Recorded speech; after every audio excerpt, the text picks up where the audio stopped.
মণি, আমরা শুনেছি মান্ডব ঋষির অভিশাপে যমরাজা নাকি বিদুর হয়ে জন্মগ্রহণ করেছেন। বলে হ্যাঁ, ঠিকই শুনেছেন। মহতের নিকটে অপরাধ কত বড় মারাত্মক চিন্তা করছেন। ঠিকই শুনেছেন। মান্ডব ঋষি এমন এক ঋষি ছিলেন যিনার ৯৯টা জন্মের কথা মনে আছে। ৯৯টা জন্মে তিনি এমন কোনো পাপ কার্য করেন নাই। চিন্তা করতে পারছেন কত বড় ঋষি। সেই ঋষি জঙ্গলে বসে তপস্যা করতেছেন। আর ওই জঙ্গল থেকে অনতি দূরে এক রাজবাড়ি ছিল। রাজবাড়িতে ৪ জন চোর চুরি করতে গিয়েছে। প্রহরীরা দেখে ফেলেছে, ধরবে বলে ওরাও দৌড়ে পালাচ্ছে রাজবাড়ির ধন চুরি করে। আর মান্ডব ঋষির কাছে ধন সম্পত্তি রেখে দিয়ে লুকিয়ে গেছে। রাজার প্রহরীরা মনে করছে এই ব্যক্তি মনে হয় চোরের সর্দার, এই জন্য ধন সম্পত্তিগুলা এইখানে রেখে তারা লুকিয়েছে। ধরো, সর্দারকে আগে ধরো। মান্ডব ঋষিকে হাত পা বেঁধে নিয়েছে। ৪ জন চোরকে ধরে নিয়ে এসেছে রাজার কাছে। রাজা বলছে শুলে বিধ করে তাদের প্রাণ নাশ করো। মান্ডব ঋষিকে ৩ রাস্তার মধ্যেখানে শুলে বসিয়ে দিয়েছেন, কিন্তু মান্ডব ঋষির মলদ্বার পর্যন্ত শুল প্রবেশ করেছে, তার উপরে আর শুল যায় নাই। মান্ডব ঋষি বসে আছেন। দৈবক্রমে এক রজনীতে এক সতী নারী, ব্রাহ্মণের সতী নারী, তিনি তিনার স্বামীর মনোবাসনা পূর্ণ করার জন্য স্বামীকে মস্তকে টুকরির মধ্যে বসিয়ে নিয়ে যাচ্ছেন বেশ্যালয়ে। আর ওইখানে আসার পরে ওই শুলের সঙ্গে আঘাত। মান্ডব ঋষির তপস্যা ভেঙে গিয়েছে।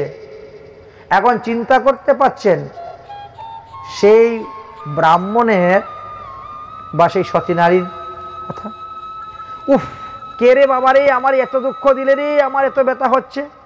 ও বাবা, রাতের অন্ধকারে আমি যাচ্ছিলাম স্বামীকে নিয়ে, আপনাকে দেখতে পাই না। আরে তুমি যেই হও না কেন, কালকে সূর্য উদয় হওয়ার সঙ্গে সঙ্গে তোমার স্বামী মারা যাবে। কি এত বড় অভিসম্পাদ! আমি যদি সতী নারী হয়ে থাকি তাহলে আগামী কল্য হইতে সূর্য উদয় হবেই না। সূর্যদেব পড়ে গেলেন বিপদে, ব্রহ্মার কাছে, বিষ্ণুর কাছে, মহাদেবের কাছে যাচ্ছেন। এবার কি হবে উপায়? আমি যদি আমার গতি প্রয়োজন মতো না চলি তাহলে তো পৃথিবী ধ্বংস, সব প্রাণীকুল বিনাশ। ব্রহ্মা বিষ্ণু মহেশ্বর সতী নারীর কাছে এসে বলছেন, ওগো তুমি তোমার অভিশাপ ফিরিয়ে নাও। না, আমার অভিশাপ ফিরিয়ে নিব কেন? আমার অভিশাপ ফিরিয়ে নিলে আমার স্বামী মরে যাবে, আমার নিব না। হে ঋষিবর, আপনার অভিশাপ ফিরিয়ে নেন। আমার অভিশাপ ফিরিয়ে নিব না, আমার যে বাক্য বেরিয়ে গেছে সেটা ফিরিয়ে যাবে না। তাহলে কি করা যাবে? শেষ পর্যন্ত ভগবান বললেন যে আমরা ব্রহ্মা বিষ্ণু মহেশ্বর এসেছি, তোমার কোনো চিন্তা নাই, তুমি একাই বলো যে আগামীকাল হতে সূর্য উদয় হোক, আমরা তোমার স্বামীকে জীবিত করে দিব এবং সুস্থ সবল করে দিব, কুষ্ঠরোগ আর থাকবে না তার। যাই হোক, ভগবত কৃপায় তিনি স্বামীকে সুস্থভাবে পেলেন। মান্ডব ঋষি কিন্তু কোনো কথা বললেন না, শুলের মধ্যেই বসে আছেন। রাজা যখন জানতে পারলো, শুনতে পারলো, তখন তার অপরাধ ক্ষমা চাইল, শুল ধরে টানাটানি করলেন, কিন্তু মলদ্বার থেকে শুল বেরোলো না, শুলের গুড়ার মধ্যে কেটে দিলেন। সেই শুল নিয়ে মান্ডব ঋষি চলে গেলেন যমের কাছে। হে যম মহারাজ, আমি কি অপরাধ করেছি? আমার এত বড় শুল নিয়ে আমাকে ভ্রমণ করতে হচ্ছে। ৯৯টা জন্ম পর্যন্ত আমার মনে আছে, ৯৯ জন্মের মধ্যে আমি কোনো পাপ কর্ম করে নাই, তুমি আমাকে এত বড় শাস্তি দিও? বলে তার আগেও আপনার জন্ম হয়েছে, আর সেই জন্মে আপনি একটা ফরিনের গুহ্যধারে একটা ঘাস ঢুকিয়ে দিয়েছে, তীর্ণ ঢুকিয়ে দিয়েছেন, আর কি মজা করছেন, ফরিন উঠতেছে। সেই অপরাধের ফল আপনাকে এখন ধরেছে, কারণ ৯৯ জন্ম আপনি এমন তীব্র ভজন করেছেন যে ওই পাপ এসে আপনাকে আর ধরতে পারছে না। এই জন্মে ভজনটা একটু কম হলো তো তাই একটু ধরে ফেললো, ভজনটা কম করেছেন তাই ধরে ফেলেছে, এবার তো ভোগ করতেই হবে। অতএব কর্ম কা ফল ভোগ করনা হি পড়েগা, এটা আমাদের মনে রাখতে। অতএব কর্ম করতে গিয়ে সাবধান। কর্ম করার আগে চিন্তা করবেন এর থেকে পাপ উৎপন্ন হবে না পুণ্য উৎপন্ন হবে, এই কর্ম করলে স্বর্গে যাব না নরকে যাব, বুঝে নিতে হবে কুফল সুফল দুষ্ফল। মান্ডব ঋষি সুজা চলে গেলেন যম মহারাজের কাছে। যম মহারাজ, আমার বয়স তখন কত ছিল? বলে 5 বছর। ওমা, 5 বছরের শিশু, সে পাপ পুণ্য ভালো মন্দ কি বুঝে? আপনি আমাদের পাপের কথা লিখে এত বড় শাস্তি দিয়েছেন, লঘু পাপে গুরুদণ্ড। আমি কথা দিলাম আজ থেকে 14 বছর বয়স না হওয়া পর্যন্ত কোনো বালক বালিকার পাপ পুণ্য লিখতে পারবেন না, কোনো পাপের কথা লিখতে পারবেন না 14 বছর বয়স না হওয়া পর্যন্ত তাদের পাপ। কারণ তার জ্ঞান হবে, তবে তো সে বুঝবে যে এটা পাপ এটা পুণ্য, তবে তো সে করবে না। অতএব আপনি আমাকে এত বড় শাস্তি দিয়েছেন বলে আমি আপনাকে অভিসম্পাদ দিলাম, যান আপনি পৃথিবীতে গিয়ে দাসীপুত্র হয়ে জন্মগ্রহণ করুন। এই জন্য এই যম মহারাজ তিনি ব্যাসদেবের ঔরসকে অবলম্বন করে দাসীর পুত্র রূপে জন্মগ্রহণ করেছেন। শ্রীমদ্ ভাগবত মহাপুরাণে স্পষ্ট লেখা আছে যে ব্যাসের ঔরসজাত সন্তান হলেন বিদুর মহাশয়, দাসীপুত্র। যাই হোক, তিনি জন্মগ্রহণ করলেন এবং তিনি মন্ত্রীপদও পেলেন, মন্ত্রিত্ব করেছেন কুরুবংশের। কিন্তু যতই দুর্যোধন দুঃশাসন বড় হচ্ছেন, তাদের এই অত্যাচার অনাচারগুলা দেখে একদিন তিনি পঞ্চপাণ্ডবের পক্ষ হয়ে গিয়ে বলতেছেন ধৃতরাষ্ট্রকে, মহারাজ একটা নীতিশাস্ত্র আছে, নীতিশাস্ত্রে বলছে যখন দেখবেন আপনার পরিবারের একজনের কারণে সমস্ত পরিবার নষ্ট হয়ে যাচ্ছে, তাহলে সঙ্গে সঙ্গে ওই পরিবারে একজনকে ত্যাগ করে দাও, তাহলে পরিবারে বাকি লোক বেঁচে যাবে। যদি দেখেন যে একটা বাড়ির কারণে একটা গ্রাম রক্ষা হবে, না হলে সমস্ত গ্রাম উজাড় হয়ে যাবে, বলে ওই বাড়িটা নষ্ট করে দাও গ্রাম রক্ষা করার জন্য। যদি একটা দেশকে রক্ষা করতে গিয়ে একটা গ্রাম নষ্ট করতে করে দাও, একটা গ্রাম নষ্ট, সমস্ত দেশ তো বাঁচবে, দেশের এই হাজার হাজার গ্রামগুলো তো বাঁচবে। এটা হলো নীতিশাস্ত্র। অতএব আপনার এই পুত্র দুর্যোধনকে আপনি এখনই ত্যাগ করুন, না হলে এই দুর্যোধনের কারণে আপনার কুরুবংশ একদিন ধ্বংস হবে, নাশ হবে। আর এই কথা বলতে না বলতে দুর্যোধন এসে ঢুকে গিয়েছে। দুর্যোধন শুনে ফেলেছে একেবারে, এই কিরে দাসীপুত্র, আমাদের অন্ন খেয়ে বড় হয়ে আমার নামে নালিশ আমার বাবার কাছে। শুরু হয়ে গেছে গালিগালাজ। এত বড় অপমান সহ্য করতে পারলেন না বিদুর মহাশয়। তাই রাজপদ, এই রাজকর্মচারী পদ, মন্ত্রী পদে ত্যাগ করে চলে গেলেন বনে। জঙ্গলে পুণ্য কুটি নির্মাণ করে বসে বাস করতে শুরু করলেন। ধীরে ধীরে ধীরে ধীরে চক্রান্ত বাড়তে বাড়তে বাড়তে বাড়তে যুদ্ধের সময় এসে উপস্থিত হয়ে গেল। ভগবান শ্রীকৃষ্ণ শান্তিদূত হয়ে আসলেন পঞ্চপাণ্ডবের পক্ষ থেকে, যে বুঝাইবেন ধৃতরাষ্ট্রকে, দুর্যোধনকে, দুঃশাসনকে। কিন্তু ভগবানের কথাও তারা মানতে রাজি নয়, ভগবানের কথা শুনতে রাজি নয়, বরং ভগবানকে আরো তিরস্কার অপমান করলেন। আর পুত্র অন্ধ ধৃতরাষ্ট্র, একে তো জন্ম অন্ধ, তার মধ্যে পুত্র অন্ধ। তিনি বলছেন তারা ভাইয়ে ভাইয়ে সম্পত্তি নিয়ে যাই করুক না কেন, এতে তোমার তো নাক গলাবার কি আছে বাবা, তুমি আমাদের আত্মীয়, সেই এত দূর থেকে দ্বারকা থেকে এসেছো, বসো খাওয়া দাওয়া করো, 56 ভোগ 36 ব্যঞ্জন তোমার জন্য রাখা আছে, তুমি বসো। বিদুর মহাশয় কিন্তু ওই দিন ছদ্মবেশ ধারণ করে গিয়েছিলেন ভগবান শ্রীকৃষ্ণকে দেখার জন্য।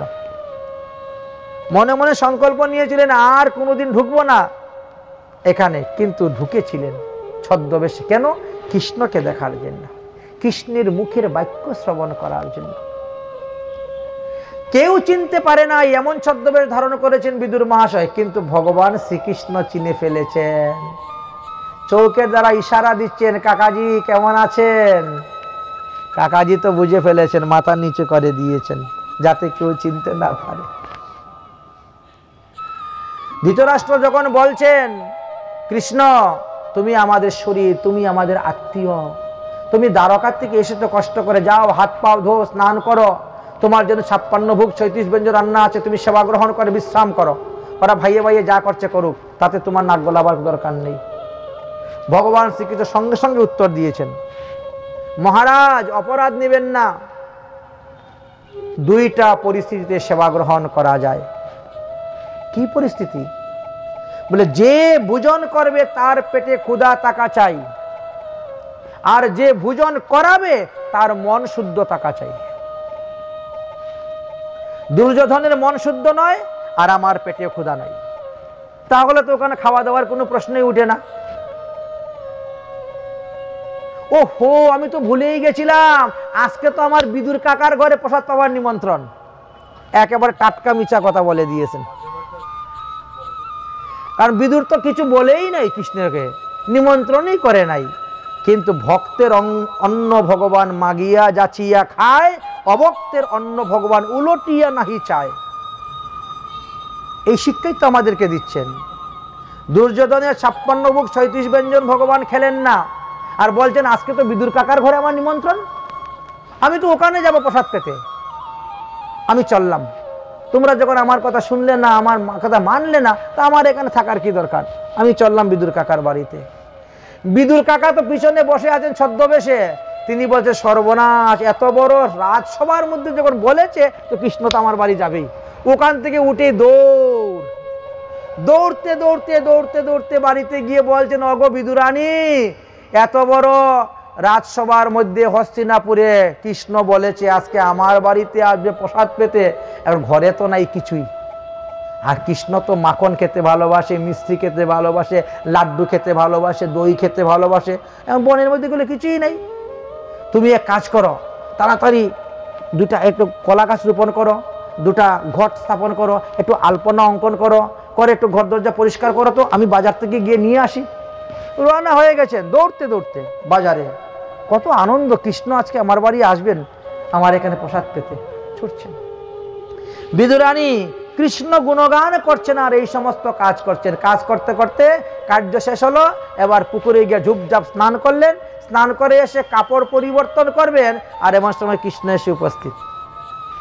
কাকিমা, ও কাকিমা, আরে দরজা খুলো, আমি এসে গেছি। কাকিমার তখন হুঁশ নেই, আর বিবস্ত্র অবস্থায় কাকিমা দৌড়ে চলে আসেন, মানে অর্ধ কিছুটা পরেছেন কিছুটা পরেন নাই কাপড়, ওইভাবে দৌড়ে চলে এসেছেন।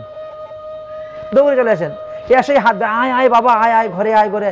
ওরে বাবারি, ছেলেটার মুখটা শুকিয়ে গেছে রে, সকালে সেই দ্বারকায় খেয়ে বেরিয়েছিল, এখন পর্যন্ত হাহারে। বস বস বস বাবা, বস। বসতে দিব কোথায়? একটাই তো মাত্র পিঁড়ি, এই পিঁড়িতে আমরা সবাই বসি, পা দেই, এটাতে তো ভগবানকে আর বসানো যায় না। পিঁড়িও তো আর নেই, আসনও আর নেই, কি করবেন? পিঁড়ি উল্টা করে দিয়েছে, ওই দিকে কেউ বসি না, এইটা ভালো আছে পরিষ্কার। উল্টা পিঁড়িতে ভগবান বসেছেন। ভক্তের প্রেম দেখেন কিরকম। কৃষ্ণ আরো চতুর, পেটের মধ্যে হাত বুলাচ্ছেন, কাকিমা আমি আর পেটের খিদা সহ্য করতে পারছি না, আমাকে কিছু খেতে দাও। কাকিমা বলছেন, একটু দাঁড়া বাবা, এক্ষুনি তোর কাকা আসবে, বাজারে গিয়েছে, তোমার জন্য কত কিছু নিয়ে আসবে, তুমি ছোটবেলায় যা যা খেতে ভালোবাসতে সব নিয়ে আসবে, আমি তো সহ্যই করতে পারছি না, যা আছে তা দাও। হঠাৎ মনে পড়েছে ডেইলি সকালে যেখানে বাসন মাজি কলা গাছের নিচে, ওখানে দেখেছিলাম কলা গাছে কলা ধরেছিল, দেখি তো গিয়ে কলাটা পেকেছে কিনা। ভগবানের কৃপায় পুরা ছড়ি কাদা একদম পেকে লাল হয়ে আছে, হলুদ হয়ে আছে। তাড়াতাড়ি নিয়ে আসছেন কলার ছলকি। খেতে দিবেন কোথায়? কলা পাতার মধ্যে ভগবানকে খেতে দিচ্ছেন। ভাবে এত বড় বিভুর হয়ে আছেন, কৃষ্ণকে দেখে যে নিজের হাতে কলা ছিলে কলা ফেলে দিয়ে ভগবানকে ছিলকা খেতে দিচ্ছেন। ভাবটা কোথায়, মানে তিনি কোন রাজ্যে দিকে চলে গেছেন, কোনো হুঁশ নেই, জ্ঞান নেই। কিন্তু ভক্তের ভক্তিতে দেওয়া দ্রব্য ভগবান তো ফেলতে পারে না, তাই ভগবানও কলার ছিলকাই খেতে শুরু করেছেন। একটা নয়, দুটা নয়, তিনটা নয়, চারটা নয়, খেতে খেতে খেতে খেতে 25টা 30টা 40টা কলার ছিলকা খাওয়া হয়ে গেছে। আর কি হয়, কাকিমা পেট ভরে গেছে আর খেতে পাচ্ছি না, না না বাবা আরেকটা, ওই কলার ছিলকাই দেয়। আরেকটা বলে, কলা আর দেয় না, কলা তো ফেলে দিচ্ছে। এদিকে তাড়াতাড়ি করে দৌড়তে দৌড়তে এসে উপস্থিত হয়েছেন বিদুর মহাশয়। এসে দরজায় ঠকঠকাচ্ছেন, বিদুরানী দরজা খুলো, দরজা খুলো, সবকিছু নিয়ে এসেছি গেছি, তুমি কি করছো? আরে কৃষ্ণ তো এখনই এসে যাবে। বিদুরানী বলছেন, কৃষ্ণ তো এসে বসেই আছেন, ভিতরে প্রসাদ পাচ্ছেন। আরে কি প্রসাদ দিবে, ঘরে তো কোনো প্রসাদ নেই। ঠাস করে দরজা খুলছেন, দেখেন সমস্ত কলাগুলা চতুর্দিকে ছিলকে আছে, আর কৃষ্ণ কলার ছিলকা খাচ্ছেন, হাতে ধরছেন। এই পাগলি, তুমি একই করছো, কলা ফেলে দিচ্ছ, ছিলকা খেতে দিচ্ছ। তখন গিয়ে বিদুরানীর হুঁশ এসেছে, তখন গিয়ে তিনার জ্ঞান এসেছে, সর্বনাশ, কত বড় অন্যায় করে ফেললাম। হে কৃষ্ণ, তুমি বললে না কেন বাবা আমি তোমাকে ছিলকা দিচ্ছি? বলে আমিও তো জানি না আমি যে কি খাচ্ছি। কাকিমা তুমি খেতে দিচ্ছ, খেতে স্বাদ লাগছে, আমিও তাই খেয়ে যাচ্ছি। এবার আমি কলা খাচ্ছি না ছিলকা, সেটা তো আমিও জানি না। সর্বনাশ। আরে এই পাগলির পাগলামিটা এখনো গেল না। ছাড়ো বাবা, এই যে তোমার জন্য এত মুন্ডা মিঠাই নিয়ে এসেছি, এইগুলা সেবন করো। ভগবানের তো তখন পেট ভরেই গেছে। না না, এইগুলো সেবন করতে হবে। এখন ওই মিষ্টি থেকে একটু ভেঙে নিচ্ছেন, ওখান থেকে একটু ভেঙে নিয়ে কৃষ্ণ সেবা গ্রহণ করছেন। কাকার কথা তো রক্ষা করতে হবে। সেবন করার পরে বলছেন, কাকাজি একটা কথা বলবো, রাগ করবেন না তো? বলে না না, রাগ করবো কেন, বলো তুমি। বলে কাকিমার কলার ছিলকা খেয়ে আমি যে স্বাদ পেয়েছি, আপনার বাজার থেকে আনা এই রাজভোগ রসগোল্লা মুন্ডা মিঠাই সেই স্বাদ পাই নাই। কারণটা কি? ভগবান বলছেন, প্রেম কি ভুকা হু মে প্রেমী একই সার, আর जो প্রেম চে ভস্তা হে মুঝে উসকি বেরা পার। তাই ভগবানকে প্রেমের সহিত সেবা দিতে হয়, প্রেমের সহিত ভোজন করাইতে হয়। এই হলো সেই কথা। যাই হোক, বিদুর মহাশয়ের কাছ থেকে ভগবান বিদায় নিয়ে চলে গেলেন। এবার যুদ্ধ শুরু হয়ে গেল। যুদ্ধ যখন শুরু হবে, সবাই পক্ষাপক্ষি টানতে শুরু করেছে, আমার পক্ষে আপনি আসুন, আমার পক্ষে আপনি আসুন। তখন তিনি চিন্তা করলেন, আমি কারো পক্ষে যাব না, তাহলে কি করব, আমি তীর্থ ভ্রমণে চলে যাব। এই জন্য বিদুর মহাশয় কারো পক্ষে না গিয়ে তিনি তীর্থ ভ্রমণে চলে গেলেন। তীর্থ ভ্রমণ সমাপ্ত করে যখন তিনি দক্ষিণ ভারত থেকে ভ্রমণ করে করে পশ্চিম ভারতে আসলেন, দ্বারকা থেকে অনতি দূরে পিণ্ডরিক নামক তীর্থে এসে উপস্থিত হয়েছেন, তখন তিনি শুনতে পেলেন যে পঞ্চপাণ্ডবের যুদ্ধে কুরুবংশ নাশ হয়ে গেছে, পঞ্চপাণ্ডবরা রাজা হয়ে বসেছেন। তিনি চিন্তা করলেন, তাহলে দ্বারকায় যাই, ভগবান শ্রীকৃষ্ণকে দর্শন করব। কিন্তু দ্বারকায় যখন তিনি রওনা হয়েছেন, কিছু দূর যাওয়ার পরে শঙ্খতীর্থে গিয়ে উপস্থিত হওয়ার পরে শুনলেন যে ভগবান শ্রীকৃষ্ণ নিত্যধামে চলে গিয়েছেন।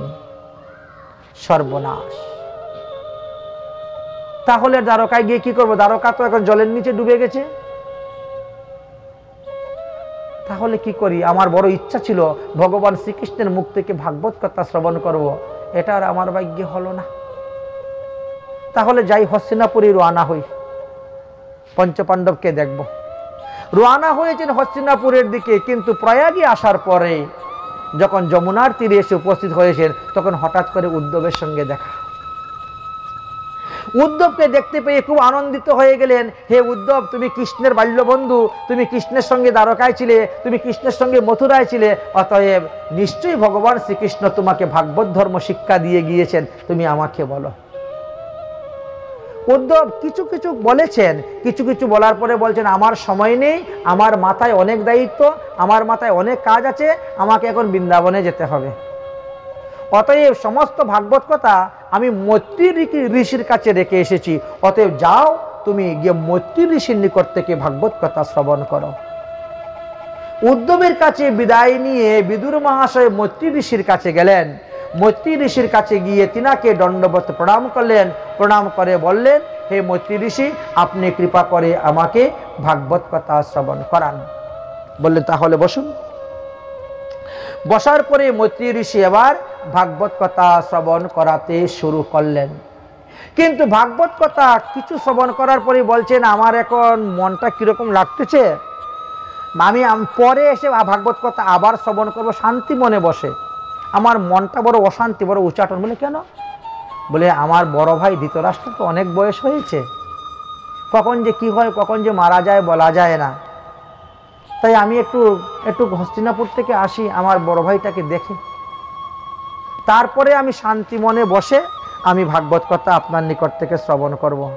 এখন আমার মনের মধ্যে কিছু টিকতেছে না, সব সময় একটা আতঙ্ক, একটা হতাশ, যে এখনই হয়তো বড় ভাই মরে যাবে, এখনই হয়তো বড় ভাই মরে যাবেন, এইভাবে আমার মনের কাছে হচ্ছে।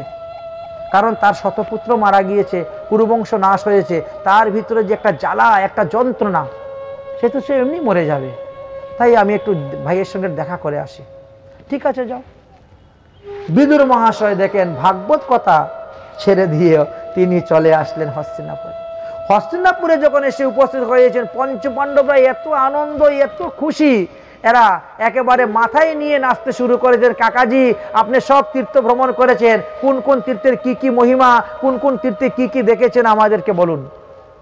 আর তীর্থযাত্রা যিনি করেন তিনার মহিমার কথা অনেক বর্ণন করেছেন। তিনি সমস্ত তীর্থের কথা বললেন, কিন্তু দ্বারকায় যে ভগবান শ্রীকৃষ্ণ অদর্শন হয়ে নিত্যধামে চলে গেলেন এই কথা বললেন না। কারণ যে কথা বললে পরে দুঃখ উৎপন্ন হয় সেই কথা তাড়াতাড়ি বলতে নাই।